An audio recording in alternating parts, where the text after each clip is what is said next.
मत्तिया द्वारा लिखा हुआ सुसमाचार अध्याय 19। तलाक का विषय। अपना कथन समाप्त करने के बाद यीशु गलील प्रदेश से निकलकर यहूदिया प्रदेश के उस क्षेत्र में आ गए जो यरदन नदी के पार है। वहां एक बड़ी भीड़ उनके पीछे हो ली और यीशु ने रोगियों को स्वस्थ किया। कुछ फरीसी यीशु को परखने के उद्देश्य से उनके पास आए तथा उनसे प्रश्न किया, क्या पत्नी से तलाक के लिए पति द्वारा प्रस्तुत कोई भी कारण वैध कहा जा सकता है? यीशु ने उन्हें उत्तर दिया, क्या तुमने पढ़ा नहीं कि वह जिन्होंने उनकी सृष्टि की, उन्होंने प्रारंभ ही से उन्हें नर और नारी बनाया और कहा, इस कारण पुरुष अपने माता पिता को छोड़कर अपनी पत्नी से मिला रहेगा तथा वे दोनों एक देह होंगे। परिणाम स्वरूप अब वे दो नहीं परंतु एक शरीर है। इसलिए जिन्हें स्वयं परमेश्वर ने जोड़ा है उन्हें कोई मनुष्य अलग ना करे। यह सुन उन्होंने यीशु से पूछा, तो फिर मोशे की व्यवस्था में यह प्रबंध क्यों है कि तलाक पत्र देकर पत्नी को छोड़ दिया जाए? यीशु ने उन पर यह सच स्पष्ट किया, तुम्हारे हृदय की कठोरता के कारण ही मोशे ने तुम्हारे लिए तुम्हारी पत्नी से तलाक की अनुमति दी थी। प्रारंभ ही से यह प्रबंध नहीं था। तुमसे मेरा कहना है कि जो कोई व्यभिचार के अतिरिक्त किसी अन्य कारण से अपनी पत्नी से तलाक कर लेता है और अन्य स्त्री से विवाह करता है, वह व्यभिचार करता है। शिष्यों ने यीशु से कहा, यदि पति पत्नी का संबंध ऐसा है तब तो उत्तम यही होगा कि विवाह किया ही न जाए। यीशु ने इसके उत्तर में कहा, यह स्थिति सब पुरुषों के लिए स्वीकार नहीं हो सकती, अतिरिक्त उनके जिन्हें परमेश्वर ने ऐसा बनाया है। कुछ नपुंसक है जो माता के गर्भ से ही ऐसे जन्मे हैं, कुछ है जिन्हें मनुष्यों ने ऐसा बना दिया है तथा कुछ ने स्वर्ग राज्य के लिए स्वयं को ऐसा बना लिया है। जो इसे समझ सकता है समझ ले। यीशु तथा बालक।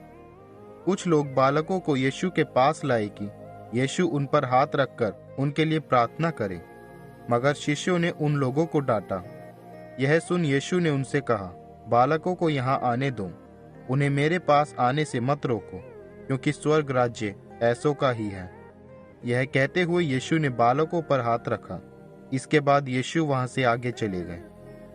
अनंत जीवन का अभिलाषी धनी युवक। एक व्यक्ति ने आकर यीशु से प्रश्न किया, गुरुवर, अनंत काल का जीवन प्राप्त करने के लिए मैं कौन सा अच्छा काम करूं? यीशु ने उसे उत्तर दिया, तुम मुझसे क्यों पूछते हो कि अच्छा क्या है?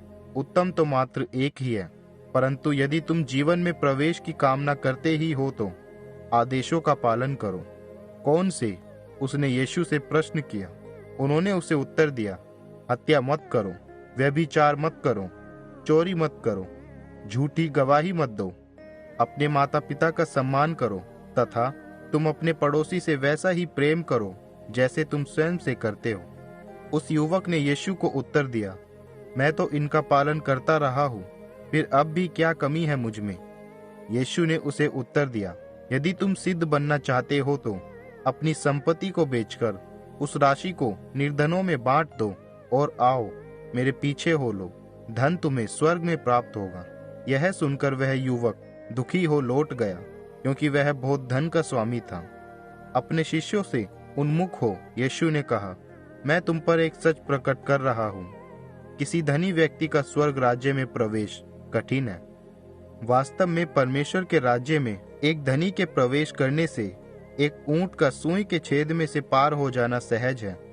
यह सुनकर शिष्य चकित हो यीशु से पूछने लगे, तो उद्धार कौन पाएगा? यीशु ने उनकी ओर एकटक देखते हुए उन्हें उत्तर दिया, मनुष्य के लिए तो यह असंभव है, किंतु परमेश्वर के लिए सब कुछ संभव है। इस पर पेत्रोस यीशु से बोले, देखिए, हम तो सब कुछ त्याग कर आपके पीछे हो लिए हैं, हमारा पुरस्कार क्या होगा? यीशु ने सभी शिष्यों को संबोधित करते हुए कहा, यह सच है कि उस समय जब मनुष्य का पुत्र नए युग में अपने वैभवशाली सिंहासन पर विराजमान होगा, तुम भी जो मेरे चेले बन गए हो, इज़राइल के 12 गोत्रों का न्याय करते हुए 12 सिंहासनों पर विराजमान होंगे।